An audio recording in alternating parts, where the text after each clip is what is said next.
Alright, little update. Here's another one of the U.S. Coast Guard boats. Just pulled up onto this 281 in Valparaiso in South Texas. I'd east past one. He's still back behind me. This one just come on, so apparently they're getting relocated to some other place. I'll try to tag this on the back of the other video or just run it separate.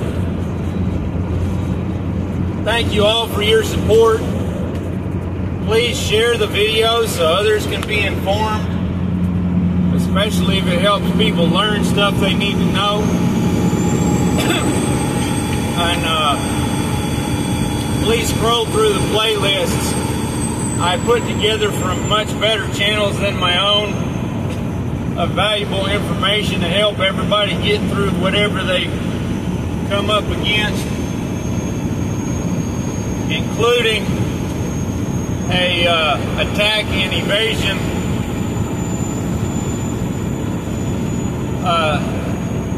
attack, survival and evasion playlist, and survival playlist for more of weather type situations. Thanks again. Cowboy Roy Rogers out.